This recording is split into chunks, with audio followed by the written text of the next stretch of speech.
Amados irmãos, a paz do Senhor, nós temos agora a lição de número 10, não é? Lição que é do dia 7 de setembro de 2025, a expansão da igreja.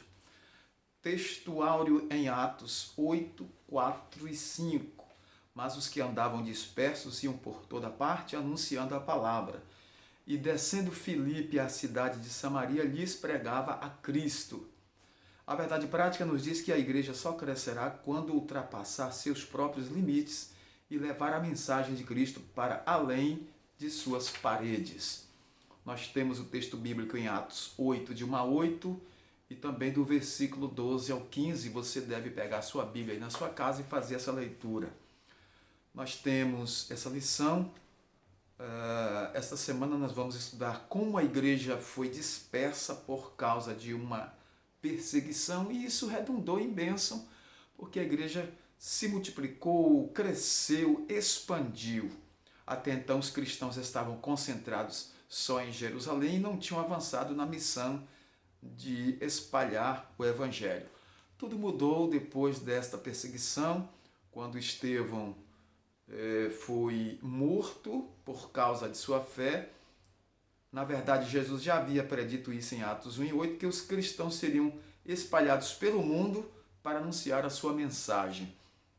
Alguns acontecimentos foram importantes para que isso acontecesse, dentre eles a morte de Estevão, a perseguição ferrenha em relação à igreja, e os irmãos se dispersaram, e isso provocou uma expansão tanto na pregação da palavra quanto na edificação também de pontos de pregação em casas, em lugares diferentes. Muitas vezes Deus usa circunstâncias para cumprir seus propósitos. Isso foi o que aconteceu com a igreja em Jerusalém. Mesmo sofrendo uma grande perda e tendo de sair da cidade, os cristãos não fugiram derrotados. Pelo contrário, eles continuaram firmes, levando as boas novas de salvação para outras pessoas ao redor do mundo.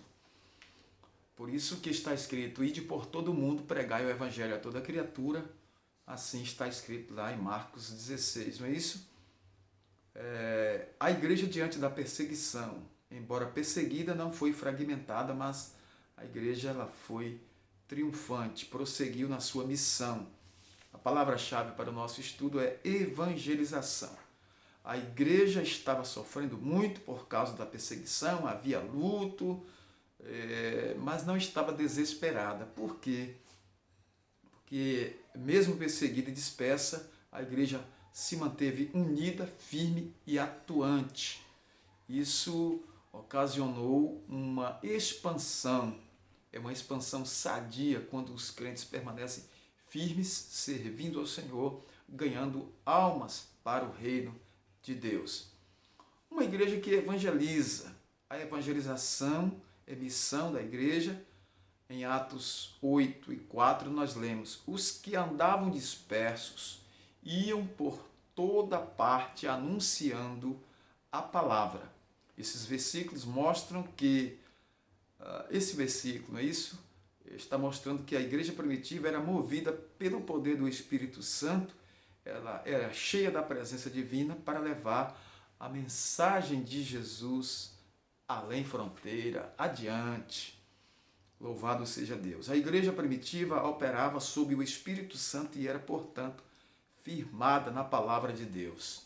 Era fiel à mensagem do reino, e isso trouxe resultados muito excelentes. Por quê? Porque houve conversões, milagres, libertações. Se nós queremos evangelizar com êxito, também precisamos viver no poder do Espírito e centrados na Bíblia, a palavra de Deus. A igreja que dá suporte à evangelização. Os irmãos precisam sair, nós precisamos sair para levar a palavra de Deus, e a igreja dá o suporte. Observe que os apóstolos ficaram em Jerusalém dando todo o suporte àqueles que saíam para levar a mensagem da palavra. No livro de Atos, nós lemos que eles estavam em Jerusalém, ouvindo que Samaria recebera a palavra, enviaram para lá Pedro e João. Atos capítulo 8, versículo 14. A igreja que também discipula, ensina, não é? Orienta. Agora, o discipulado precisa do poder do Espírito Santo. Os crentes precisam receber esse enchimento, esse poder do Espírito Santo para que esta missão seja completa.